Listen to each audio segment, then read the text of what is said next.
Mario, your 1980s Marshall Lead 100 Mosfet is up next.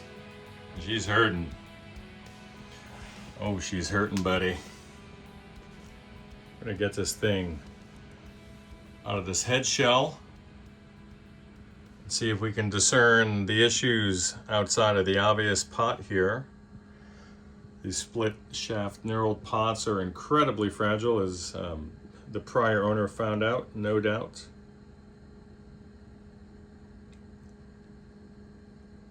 This is a pure nostalgia restoration here for me. This is one of those amps that I always used to see in the magazines, you know? Never played one, always was curious, because it seemed like they were just out of reach to a kid my age at the time. So pretty cool. Let's get in there. This is one dirty little lady. Look at that. Take a little flyover.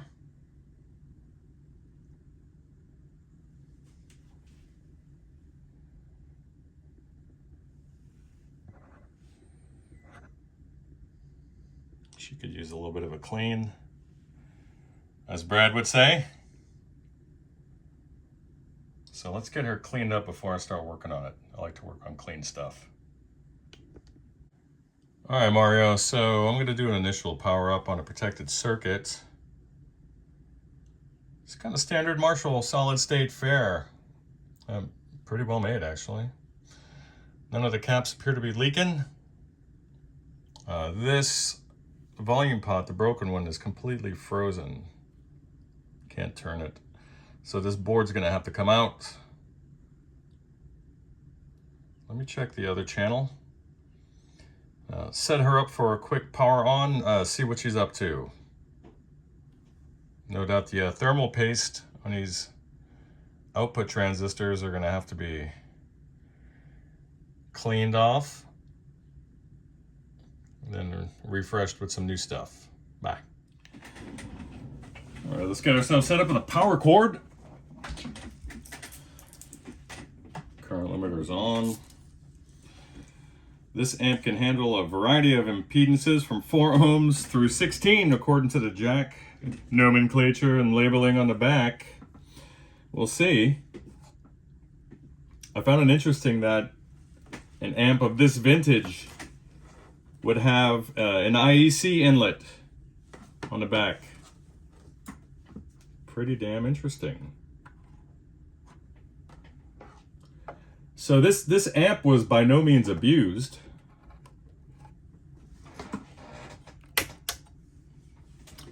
Let's see what's up. I'll wrap my cable. Wouldn't want to do anything untoward. So let's get some power on there.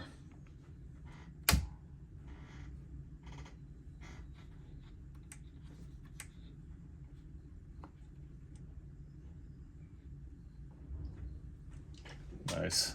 All right, full power. Stand by, and we're back. Let's run a test signal through this pup. Nice.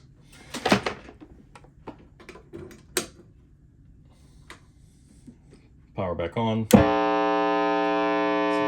jack. Whoa, dirty pots.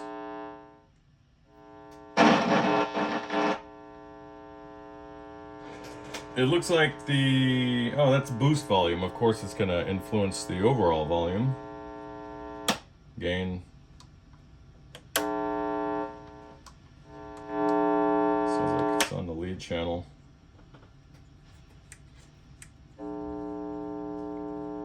Alright. Some crispy pots. Alright, so we got the buzz knocked out. Had to do that off camera because there was a lot of profanity. Nobody wants to hear that, huh? Not from this guy. He's so righteous and clean. All right. So I'm gonna have to flip this board over.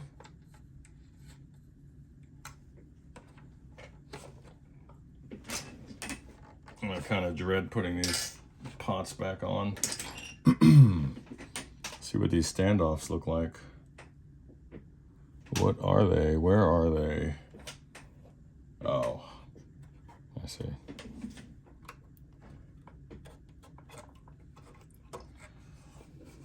Okay. I'm not relishing this. All right, Mario. Here's your Marshall Lead 100 Mosfet. I don't have a proper foot switch, but I do have a makeshift shorting plug that's allowing me to access the lead channel. So just some general thoughts. Nice juicy tone. Certainly a lead amp, as the name implies. This is a bright amp. The EQ doesn't have profound impact unless you're looking to tailor the high end. The low end is pretty thin. Mid-range is decent. Reverb is pretty noisy. There's no buzz at all after the service until you wind up the reverb pot. That pot is situated right next to a transformer. I've tried shifting it around, moving it to the opposite side of the cab. No dice. Different cables, no dice. Just a noisy circuit. So, you can probably hear it.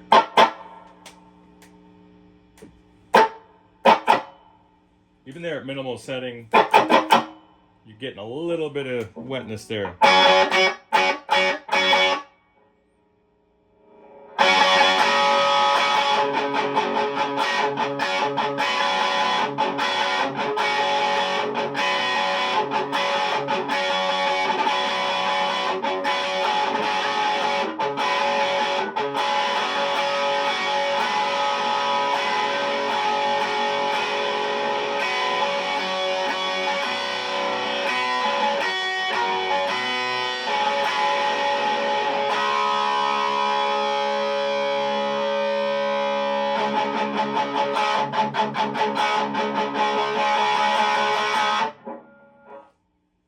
Really nice tone for the decade. Pull EQ is going to scoop it, so you want to compensate with volume. Bring that up a little bit.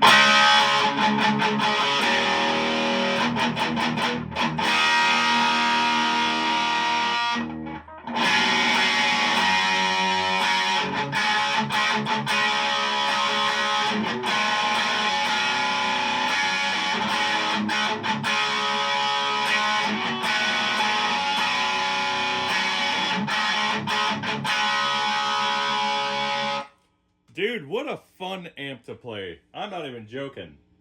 Let's get a little more volume out of that.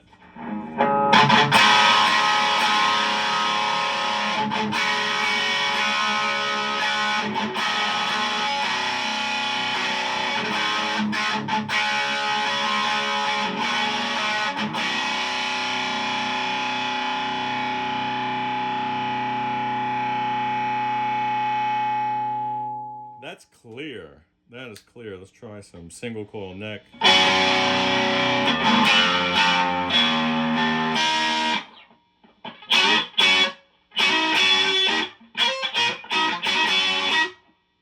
Nice.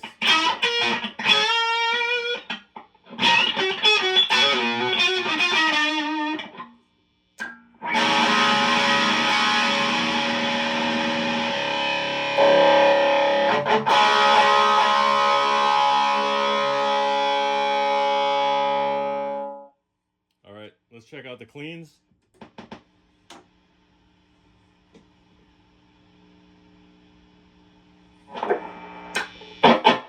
Wow.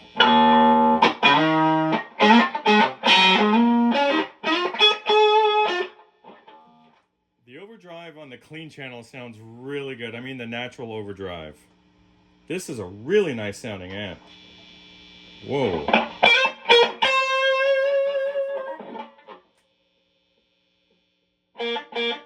Very loud.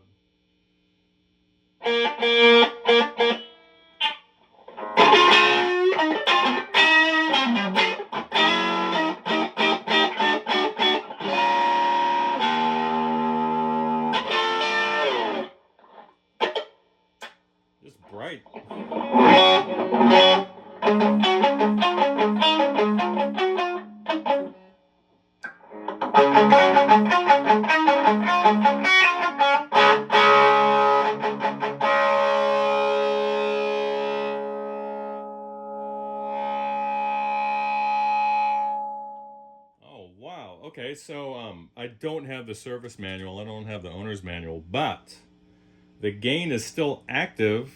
Maybe this is a single channel, kind of like a quasi 1.5 channel, but the gain is still influencing the clean channel, and I like this. I like this little.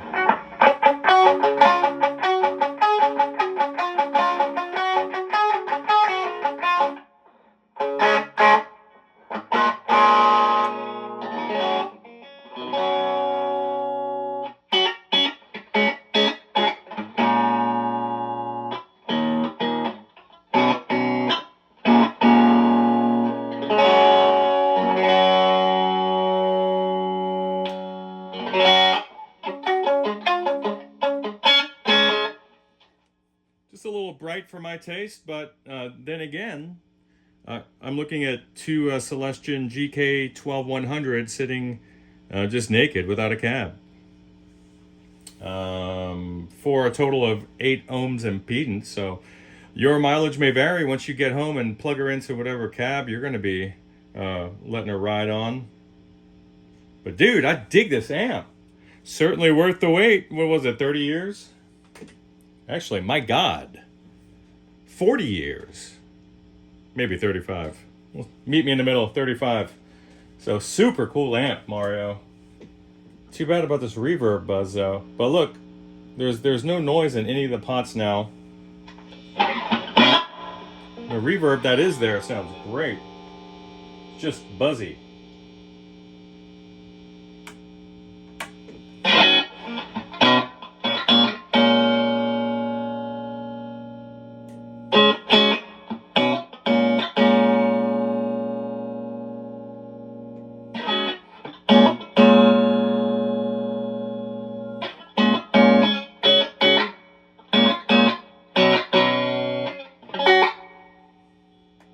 See that?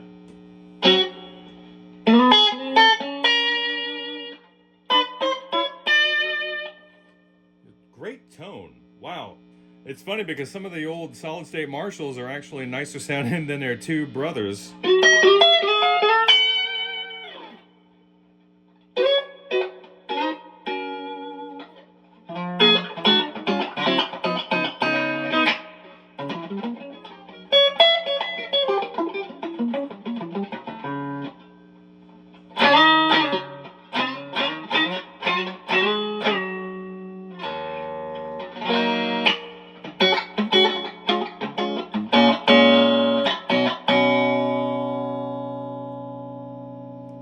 I'm getting lost in her eyes. You know what that means?